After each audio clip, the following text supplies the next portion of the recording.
Salawat sudah ada semuanya. Allahumma sholli, Allahumma sholli. Salawat itu nyebut Allah, nyebut Nabi Muhammad SAW. Nah, setelah kita banyak salawat, awali doa dengan salawat, betul? Setelah kita banyak salawat, baru ngomong, ya Allah, ini loh hajat saya, ini loh masalah saya, selesai. Makanya orang dulu ngajari begitu, cuman ibu-ibu pokil. Assalamualaikum warahmatullahi wabarakatuh. Subhanallah wa bihamdihi, subhanallahil azim, astagfirullah.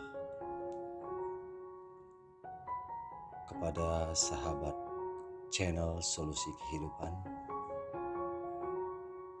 selamat menikmati video ini. Semoga bermanfaat untuk saya pribadi dan untuk kita semua. Saya haturkan, jangan lupa subscribe, like, comment, and share. Terima kasih.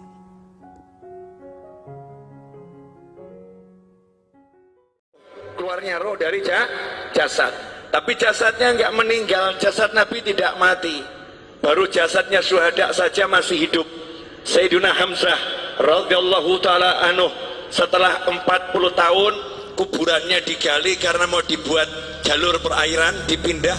Ada salah satu alat gali yang kena tubuhnya, jenazahnya. Setelah 40 tahun masih mengucurkan darah segar.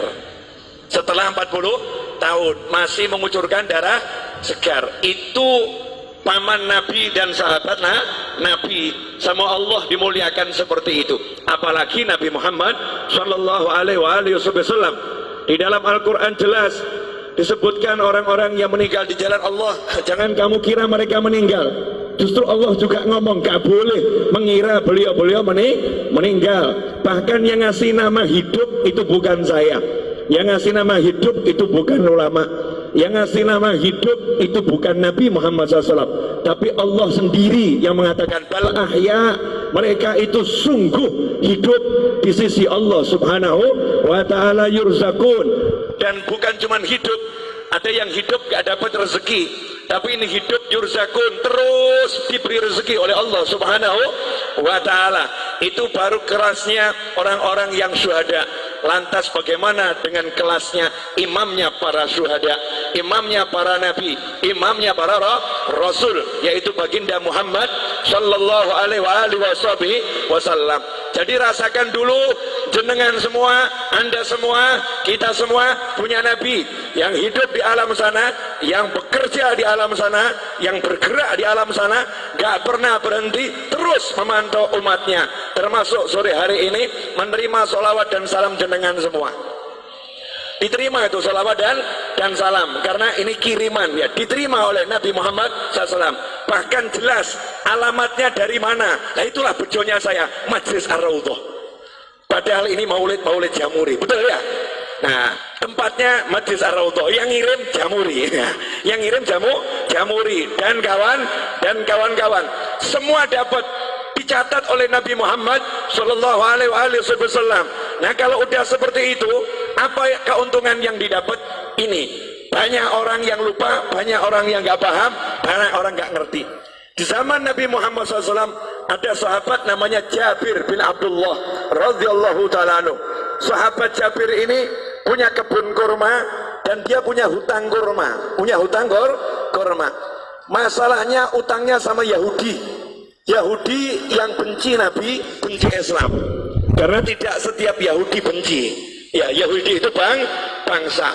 Istri Nabi Sayyidah Sofiyah juga seorang Yahudiyah. Yang dibenci itu adalah ajarannya Yahudi yang memusuhi Islam. Lah ini udah ajarannya Yahudi, orangnya Yahudi pula. Bencinya sama Nabi luar biasa. Ketika melihat ada satu sahabat punya hutang, belum bisa bayar, maka Yahudinya senang. Ini saatnya untuk menghina sahabatnya Nabi. Ini saatnya untuk merendahkan sahabatnya Nabi Muhammad sallallahu alaihi wasallam.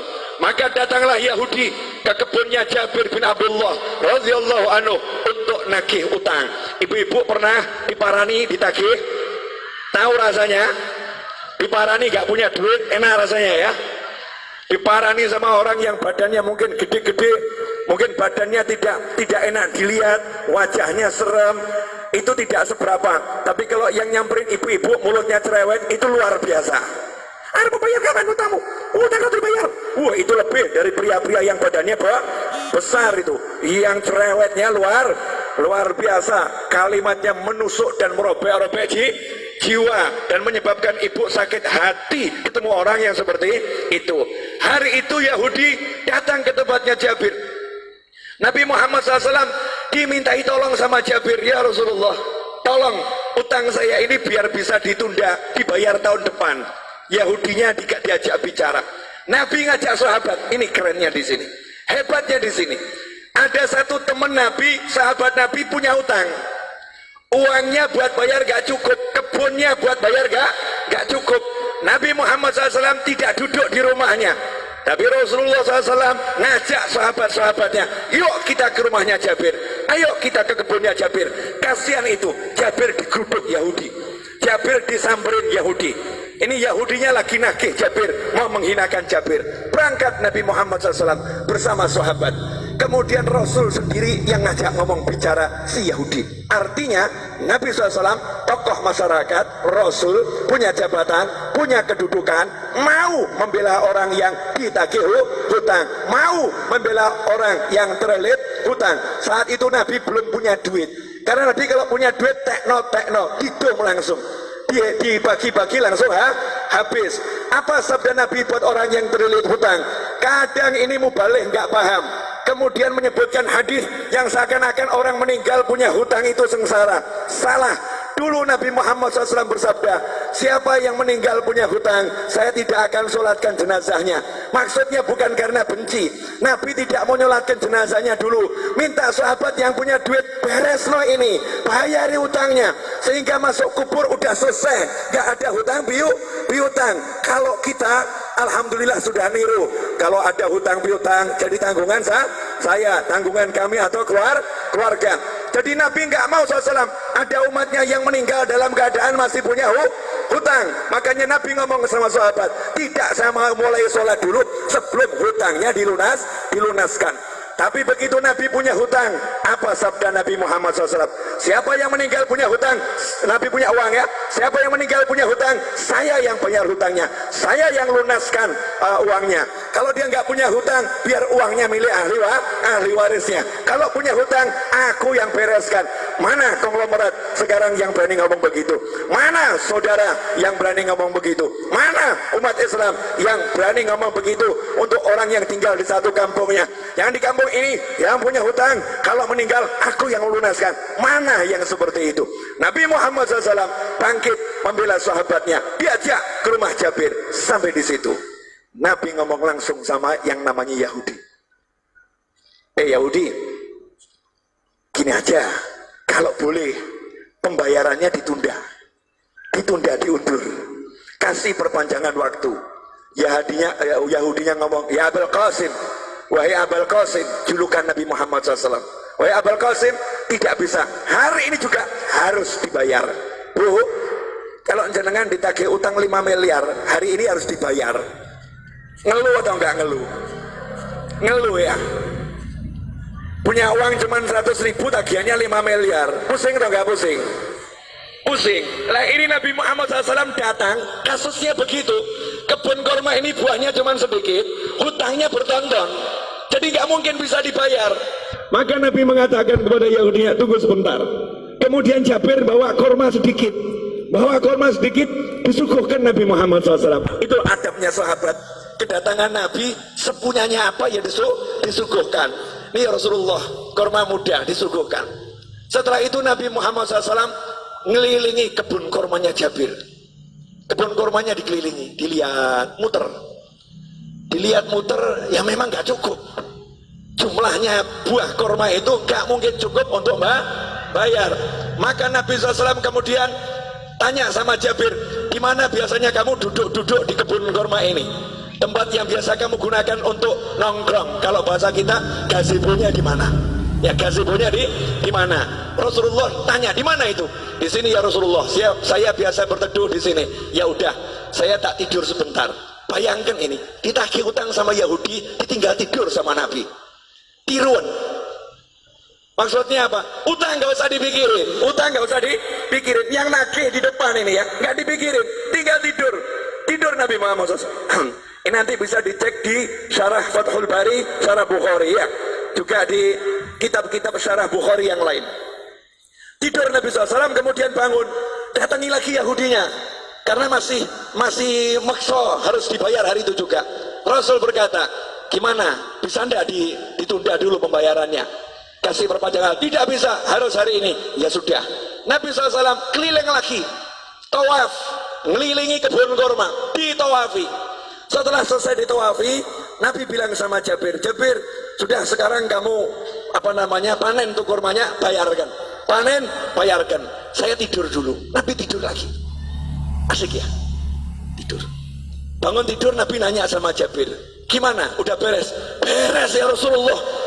Itu hutangnya kurma lunas semua. Bahkan ini kurma saya nggak berkurang. Panennya lebih banyak dari panen bertahun-tahun ini. Ini nggak masuk akal ya Rasulullah. Disitulah Nabi bersabda, Asyhadu anni Rasulullah. Aku bersaksi, aku adalah Rasulullah. Kalau bahasa kita, saya Nabi, saya Rasul. Rasulullah bangga dengan kerasulannya.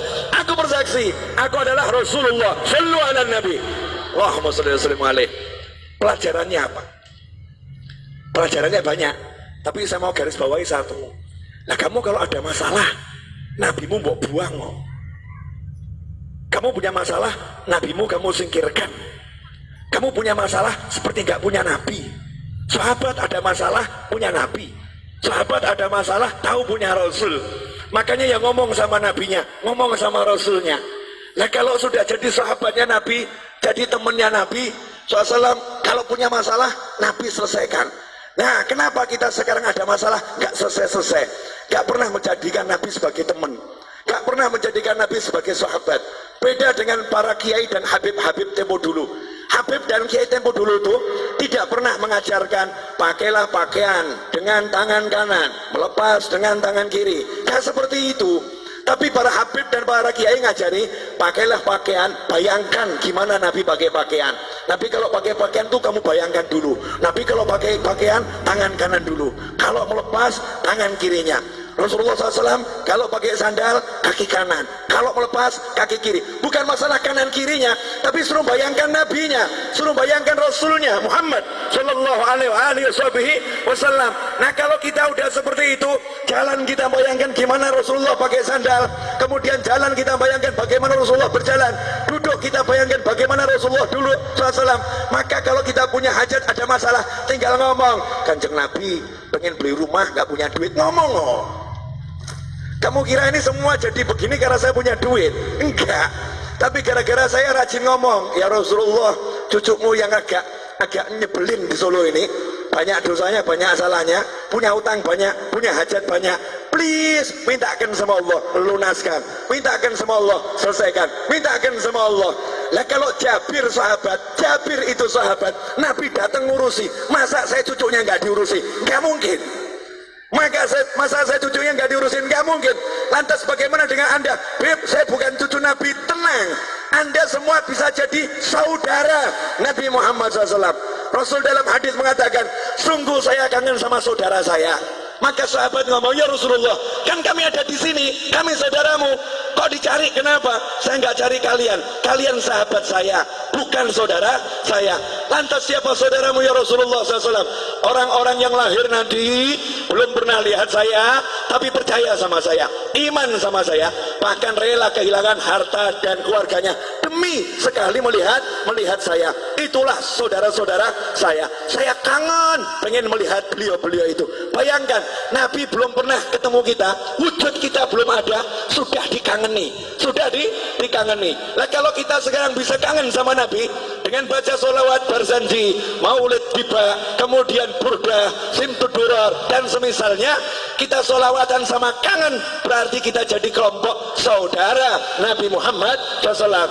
Dan saudara sama saudara itu pasti saling membela, pasti saling mendukung. Kalau udah begitu, kamu punya masalah, insya Allah nggak punya masalah. Saya punya masalah, insya Allah nggak punya masalah. Kenapa? Yang turun tangan langsung Nabi Muhammad Shallallahu Alaihi Wasallam, yang menyelesaikan langsung Rasulullah SAW. Nah, biar Rasul mau turun tangan, biar Rasul mau menyelesaikan, saya kasih tip satu, gak usah banyak-banyak.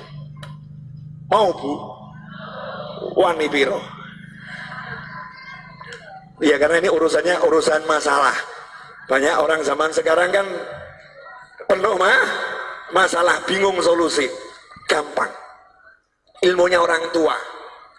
Pegang tasbih, baca nariyah 4.444 kali.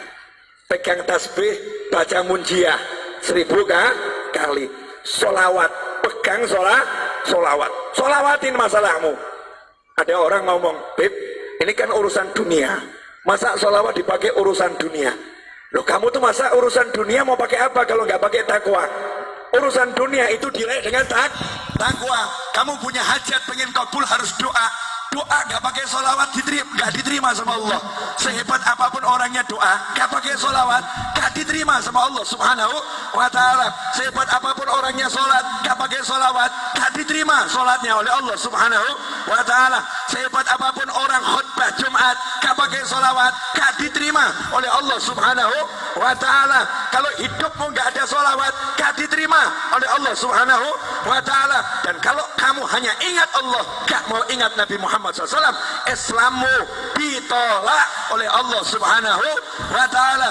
Sebelum minta apapun suruh mengedepankan Allah Rasulullah, Allah Rasulullah. Dalam sholawat sudah ada semuanya. Allahumma sholli, Allahumma sholli. Sholawat itu nyebut Allah, nyebut Nabi Muhammad SAW. Nah, setelah kita banyak sholawat, awali doa dengan sholawat, betul? Setelah kita banyak sholawat baru ngomong, ya Allah, ini loh hajat saya, ini loh masalah saya, selesai. Makanya orang dulu ngajari begitu. Cuman ibu-ibu pokil. Tahu pokil, Bu? Curang.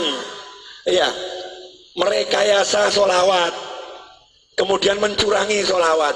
Nariyah 4.444 kali dibaca berjamaah, satu orang ambil 5 jagung, 10 jagung. Saya nggak bicara fadilah, kalau fadilah luar biasa, fadilahnya luar biasa. Kemudian protes sama kiainya, sama habibnya, sama gurunya. Saya udah baca nariyah berjamaah, tapi hajat kok nggak kabul-kabul. Habibnya jawab kabul, cuman kabulnya juga berjamaah, jadi dicicil saudara-saudara. Kabulnya dicicil, diangsur. Kalau pengen kabulnya cespleng, ya kamu sisakan waktu khusus. Minta izin sama suamimu. Ya, suami, kamu butuh mobil, butuh rumah, butuh hutang lunas. Iya. Dah, kamu urus anak-anak, aku izin ngurung diri di kamar 5 jam. Jangan diganggu. Ngapain? Mau nariyah. Pegang tasbih, baca nariyah 4.444 kali. Setelah itu keluar ngomong sama suami, jangan kamu pikir lunas hutangmu. Niru Nabi tidur. Nabi tidur, dah silahkan pergi kerja, gak usah dipikir. Main-main sama anak, gak usah dipikir. Lunas. Suaminya nanya, lunas piye? Duit kono, tenang, Nabi yang bereskan. Lah cara piye? Ojo takut aku. Caranya gimana? Jangan tanya saya. Janji Allah wa yarzuqhu min haitsu la yahtasib. Allah akan kasih rezeki dari arah yang enggak pernah diduga. Itu kalau kita pegangan sholawat. Dan tidak mungkin sia-sia orang yang berpegang sholawat. Lah sayangnya kita sukanya susah.